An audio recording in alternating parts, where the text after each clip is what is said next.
What's up, guys? Thank you so much for tuning in again into our new episode. Much apologies for not uploading videos for a minute. We've been busy, very busy, crazy busy. I won't even start in that route, but there's a story coming. You will hear about it soon. But Liz has something to say. What's up, guys? I'm back. We're back at it. This is just a casual video again, but we'd like to keep it natural. That's right, because it's more emergency related. Like right now it's 10 p.m. and we decided that we can't go to bed until we address this issue that we're dealing with right now, because some people need our help. And if you are watching this video, please share this video as much as you can. It's all about the country we love so much. Kenya. Our home. That's right. The Kenyan government is going rogue, or they're trying to really prove that they are going to dictate towards the citizens on how they can live their lives. Right. Did you hear what happened recently? Yeah, they come out with a finance bill every year. See, so this year it's on the schedule, but they released it, and it was to say the least concerning with what was their plan. So to be followed up with that, we are multiple Kenyans are protesting, and we are rallying around the world, you can say, against these tax hikes, I'd say. Crazy tax hikes. Listen, like, I don't think people should say that paying tax is a bad thing. I think paying tax is a good thing as long as this money is accountable. Like, Kenyans are like giving so much money for tax, but you can't even track where this money are being used. And guess what? Magic happened some few days ago. So Kenya has been ruled by these politicians in tribal basis. The only way those politicians are able to rule Kenyans is just only by using their tribes. So Kenya has 50 tribes, and there's major tribes which has like many numbers. Like one of them is Kikuyu. Kikuyu is the largest tribe, and then we have the Luyas, and then we have the Luos, and then we have the Kisii and Kalenjin. Like, let's say they're like top 5 big tribes in Kenya, and between these 5 tribes, so tribes make allies so that you can get more votes. It's not like here in the States. In the States, is like if Democrat or Republican, we try to debate and see who is who, blah blah blah. But in Kenya, it's like more tribal. But there's this group of youngsters called Gen Z. Generation Z. You might have heard of them. That's right. They might be not just in Kenya. Yeah, maybe you saw them walking around the street. So the version of Gen Zs in Kenya, this is the first time these kids plus young adults, they woke up and they said, to hell, we won't be controlled by tribal differences. We're going out there and we're going to shut down the whole country. And they did it last week. The first protest ever in Kenya that did not involve any tribal ideas. This was whole Kenyans all together. Gen Zers mainly. Yeah, because these young people, they are more smart with technology, and the world is more connected in their eyes. It's not like they don't look like their fathers or their grandparents who are like mostly so tribal and so divisive. These kids are like, no, this is our country and this is our future and we have to fight for it. And they went out. They went out to fight. I don't want to keep talking. Do you have something to say? I just want to. You want to say something? Well, we gotta give them the update for those who don't know, because I know the basics update obviously, but I feel like a lot of you guys, even if you don't know these basics, it's good to listen on, so then you can share it, post it, do what you can on your story to spread the word. Yeah, so there was a big protest last week, actually 2 of them, and the government was kind of pushed into the wall. and the group of young Kenyans said there will be no politics in church.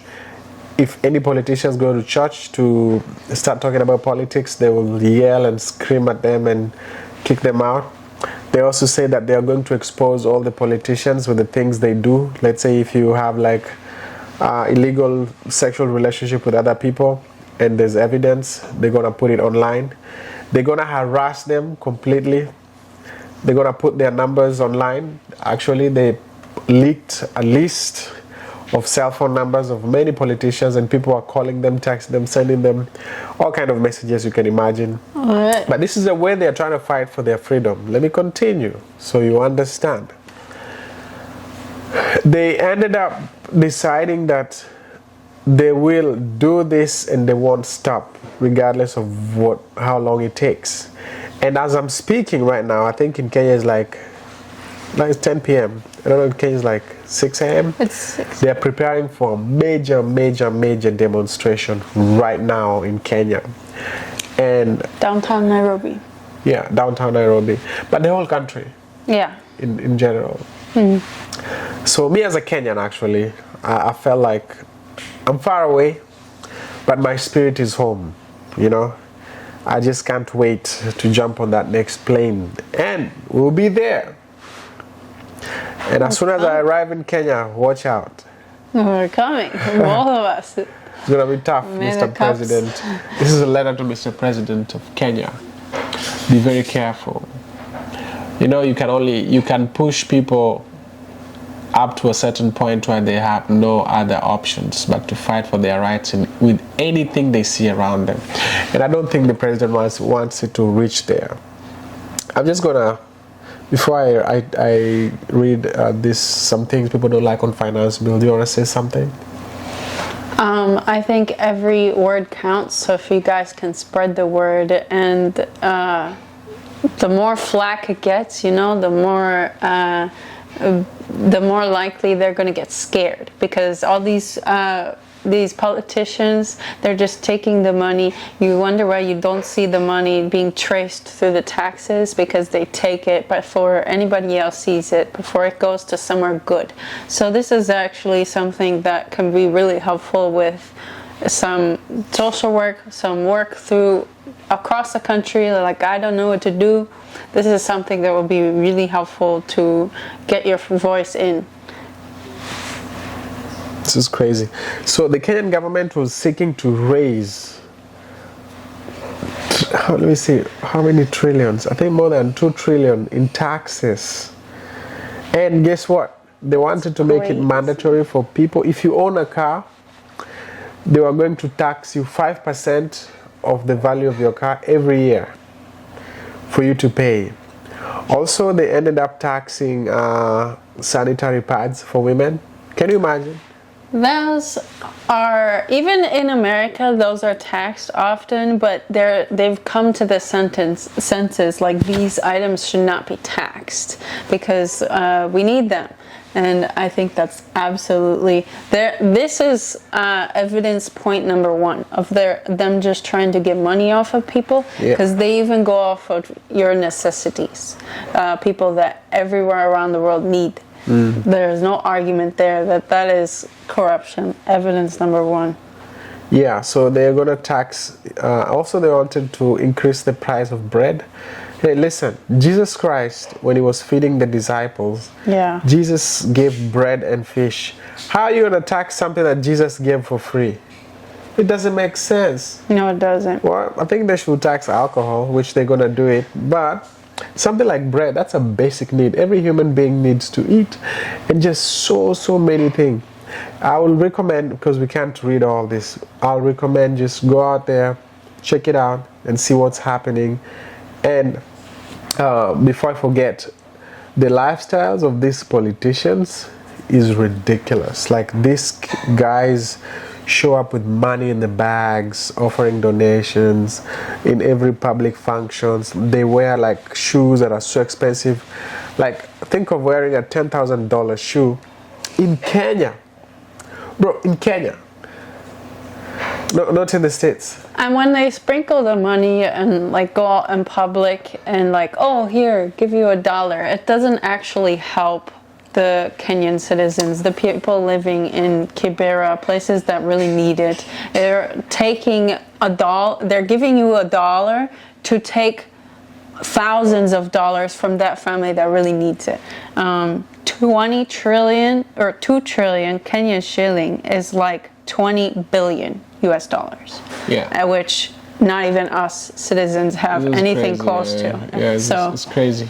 And if this money was really being accounted for, I think people will be happy to pay tax. But if it's, you don't know where the money is going, the politicians are like having 5-10 cars, and it's time for It's not right. us to unite with Kenyans and say, reject Finance Bill 2024. You want to say it one more time? Reject Finance Bill 2024. And I'm warning you, be careful, because if I book my flight, I will go to State House where the president lives. Well, I might have already booked my flight, so let's go. Yeah, I want We're to on tell our way. Kenyans, stand strong. It's time for you guys to stand very strong. Don't be afraid of anything. I know they've started kidnapping organizers of the protest, like I just saw right now on Twitter. Few of like online organizers have been kidnapped. They're trying to use fear to intimidate people. And I'm gonna tell young folks in Kenya, stay strong. We're standing with you. I've played my part. The only part I can play right now is just to provide something, like support them with water or t-shirts, printing t-shirts, or let's say, just basic stuff. But I'm not on the ground yet. But I can tell Kenyans, stand very strong, fight for your rights. While we're here, we're gonna use every means to talk about this and fight and fight and fight, and don't give up until we get to the promised land. Until they approve this rejection and come up with a new thing that is new and improved, better for Kenyan citizens, because I won't settle for less. And that president should never be elected again. Maybe get a different guy. He should not be allowed to finish this term, because he might use it as a revenge towards the citizens. Yeah, this guy is absolutely terrible. I would put him in the category of war crimes and such, because he's starting a lot of problems And he's like killed this. people too. Yeah. Yeah, this is just crazy. Anyway, until next time, guys, I repeat, reject Finance Bill. Reject Finance Bill. Kenya, stand strong. We got you. 2024. 2024. We'll be there soon. Stay strong and keep it safe. Until next time, peace.